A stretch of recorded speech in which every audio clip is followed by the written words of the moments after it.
Raise your hand, please, if you remember what we talked about with NILs. Remember we talked about it's college free agency? You wanted it, you got it. You want your players to be employees? They're employees. You want them to get paid? Fine, they're getting paid. Why is the transfer portal so nutty?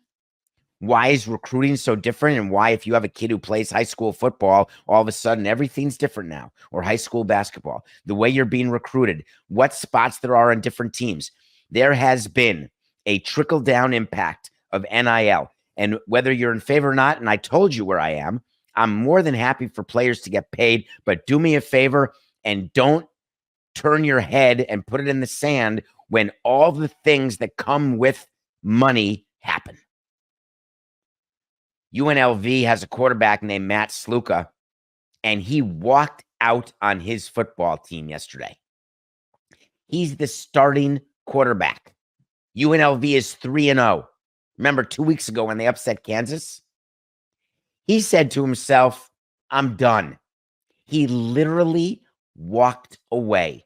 He is going to redshirt himself, because you can still do that even if you've played for a smidgen in a particular season, but it doesn't matter what the rules are. He quit. Why would a player quit on his team?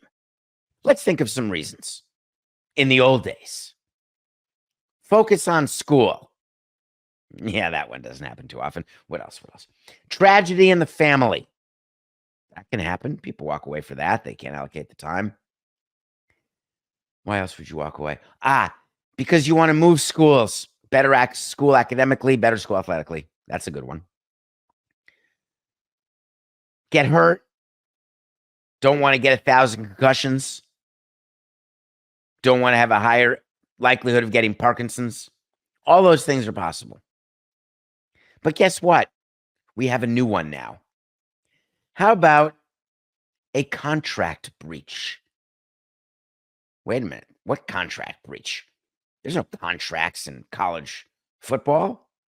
Yes, there are. Matt Sluka quit because he didn't get the NIL money that he thought he was getting. And he said it. I committed to UNLV, and this is a quote, based on certain representations that were made to me, which were not upheld after I enrolled. Despite discussions, it became clear that these commitments would not be fulfilled in the future. I wish my teammates the best of luck this season and hope for the continued success of the program. Ridiculous 2 throwaway lines. You obviously don't care about your teammates, so you wouldn't have walked away as the starting quarterback. You just transferred to UNLV. Wait a minute. He started 4 years. He played 4 years at Holy Cross. He transferred to UNLV. Do you think there's a chance that he transferred because he was promised money, NIL, in the portal? I wonder if that's possible. And is it true that when he got to UNLV, they decided, we don't have the money, we're not going to pay you, we're going to reallocate it? Do you think there's a written contract between the player and the collective, or between the player and the school? Do you think there's a paper trail anywhere? Because if there is, you can bet your bippy there's going to be a lawsuit. How amazing that now the trickle down of NIL has resulted in the very real possibility of a breach of contract lawsuit. Breach of contract lawsuits happen every day. It's a Tuesday. You said you'd do X, and you didn't do it. It's written right here. Now, don't give me any of this oral stuff. A written contract. Do you think that Matt had a written contract? And if so, why would UNLV not fulfill its obligations under the contract? Or worse yet, was it not written? Was it just a promise? Hey, you come here, I promise to pay you. I swear to God, cross my heart and hope to die that I will pay. Just kidding.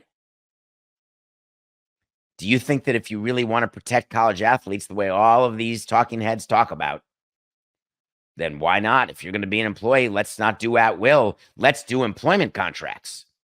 Let's do full contracts where the consideration is you come play for us and we pay you this amount of money. Then there's really no discussion. Then we start negotiating the guarantee clauses of the contracts. Is this sounding familiar? It sounds a little bit like professional sports because now the college players are professional athletes. If you didn't want that, then why'd you go down the path of paying the players? If you did want it, then clearly you have to be okay with everything Matt Sluka's doing. You have to be okay with all the business that will now be with NIL, which is the formation of collectives, which is the fraud, which is the contracts, which is the breach, which is the lawsuits, which is the fighting. I thought people watch college football because they want to gamble and they want to feel for their school, the alma mater, and they love the purity. Turns out there's nothing pure about it. Forget the fact that it's such a huge business, maybe the second biggest business in all of sports, college football, behind the NFL. But did any of you think for 1 minute that there wouldn't be a story like this?